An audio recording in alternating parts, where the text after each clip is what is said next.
មាននំទាំង5នេះដែលទី5ហ្នឹងគឺខលផ្ដាច់បលឹងយកមកហើយខ្ញុំនឹងឲ្យគាត់សាកញ៉ាំនំទាំង5ហ្នឹងបើសិនជាគាត់ព្រមបានដល់ចុងក្រោយដែលអត់ផឹកទឹកគឺគាត់នឹងបាន 50,000 រៀលអញ្ចឹងឥឡូវអានេះគឺនំទី1ដែលខ្ញុំឲ្យគាត់ញ៉ាំអានេះគឺស្រួលបំផុតឆ្ងាញ់មែនតែមើលដល់ទី5មិនដឹងហើយឥឡូវឲ្យខ្ញុំញ៉ាំអស់មកកំប៉ុងមិនទាន់អង្គើហ្នឹងមែនអង្គើបាត់ហើយឥឡូវដោយសារតែគាត់អត់ហឹលចឹងយើងចូលនំទី2អានេះក៏វាមិនហឹលប៉ុន្មានដែរប៉ុន្តែសាបស្ថាមើលខ្ញុំចាប់ដើមហើយហឹលអត់អត់មិនចឹងហ៎អានេះឆ្ងាញ់វិញបាយវីដេអូនឹងសង្ស័យអស់លុយត្មងនោះទៅសំ21វិនាទីទៀតផឹកទឹកអត់ចាញ់ឲ្យហ្មងឥឡូវផឹកទឹកខ្ញុំឲ្យ10000ហ្មងចប់វីដេអូហ្នឹងអានេះវាគ្រាន់ជ្រក់ឥឡូវចូលដល់អាទី3គឺនំខ្មៅនេះម្ដងទូអើយពណ៌ខ្មៅទៀតក្នុងនេះវាមាននំពណ៌ខ្មៅទៅសំខាន់ណាតែមើលខុសហ៎ឡូវអត់ហៅទេគ្មានអីសោះហ្មងព្រោះគ្មានអីយកទៅដូរអ្នកលក់វិញតែលើវាខ្លាញ់ដែរអូអានេះចង់អស់អត់ដឹងឥឡូវខ្ញុំសួរគាត់ថាចង់ញ៉ាំទឹកអត់បើញ៉ាំទឹកចប់សំណឹងយកលុយ30000 go home អេតែហ្នឹងឯងតែច្រឡំគាត់ហើយពុកទៅឥឡូវត្រមម៉ាន់ទីទៀតខ្ញុំគុណលុយឲ្យហែមថែម1000អត់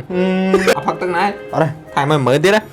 ប្រកាសតែ10000ហ្នឹងតដល់ចុងក្រោយមកណ៎ផឹកទឹកមុនបន្តទៀតអ្នកនរគ្នាកុំភ្លេច follow ផងព្រោះពួកយើងជិត 100k ឥឡូវដល់នំទី4របស់យើងចាប់ផ្ដើមចូលដល់វគ្គផ្ដាច់បលឹងនំសណ្ដែកវ៉ាសាប៊ីគឺឥឡូវចាក់ចេញម្ដងបានមួយថ្ងៃញ៉ាំប៉ុណ្ណឹង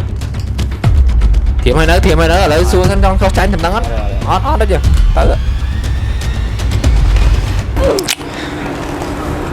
មកអីចង់តំណឹងបានអីអត់អើគាត់ប្រកាសណាគាត់នំសោះតោះឥឡូវដល់វគ្គចុងក្រោយគេដែលនំហ្នឹងគឺណាគេក៏និយាយដែរគេថាផ្ដាច់បលឹងហ្មងខ្ញុំមិនដឹងថាណាគេនិយាយខ្លាយព្រោះខ្ញុំឃើញក្នុង TikTok គេថានំហ្នឹងហឹលប៉ុន្តែសម្រាប់ខ្ញុំមិនដឹងថាវាហឹលឬក៏អត់ទេព្រោះលើកទី1ដែលខ្ញុំញ៉ាំដែរហើយនំហ្នឹងគឺអានំ Takis Blue Hint នេះអូមកពណ៌ដូចនៅក្នុងវីដេអូគេនេះគេញ៉ាំឲ្យខៀវតាដល់វាមកពណ៌ចុះបើអត់ហឹលទេអត់ហឹលថែមប្រទេសឃើញគេចាក់ទឹកប្រទេសថែមមកអញ្ចឹងឥឡូវបើសិនជាអត់ហឹលយើងដាក់ទឹកប្រទេសថែមទៀតហឹលអត់អានេះឲ្យខ្ញុំស៊ីឲ្យមកប្រអប់ទៀតមិនតនេះងល់ហើយចាញ់បោកគេក្នុង TikTok ទៀតណាហើយសូដាក់ extreme heat ឥឡូវខ្ញុំតោះណានិយាយច្រើនចុងក្រោយហ្នឹង2នាទីហើយខ្ញុំថែមម្ទេសហើយទៀតតោះស៊ីទៀតអស់ចង់ឥឡូវខ្ញុំបានអាទឹកម្ទេសនេះមួយចង់ឥឡូវយើងចាក់ទឹកនៅលើហ្នឹងសិនហើយខ្ញុំឃើញអាហ្នឹងនៅក្នុង TikTok គេចាក់ចឹងបានដែរគេចាក់លាងមើលម្ទេសឲ្យថែមអញ្ចឹងណាគាត់មានពេល2នាទីដើម្បីទ្រាំញ៉ាំទឹកបើសិនជាគាត់ទ្រាំបានគាត់បាន60000យេមិញទៅឡើងមិញសង្សារច្រឡំសង្ស័យស្អីគេសន្យាហើយ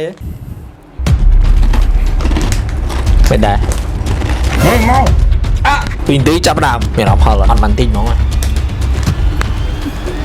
ក៏អត់ហល់ផងណាចាប់បាត់ហើយខ្ញុំមានអានំមួយទៀតដែលគេហៅថា one chip ដែលនំក្រហមហ្នឹងខ្ញុំរកទិញអត់បានអញ្ចឹងនេះគឺជាលុយ60000របស់គាត់តែប៉ុន្តែគឺមានតែ50000ទេក៏ប៉ុន្តែដោយសារតែមុននឹងខ្ញុំនិយាយប្រាប់គាត់ថាបើសិនជាគាត់អត់ផឹកទឹកដល់ចុងក្រោយគឺគាត់នឹងបាន10000ថែមទៀតអញ្ចឹងឥឡូវគាត់បាន10000ថែមទៀតហើយនេះគឺ60000សម្រាប់គាត់អរគុណច្រើនទេនំអត់សូវហឹលឲ្យខ្ញុំ10000វិញមក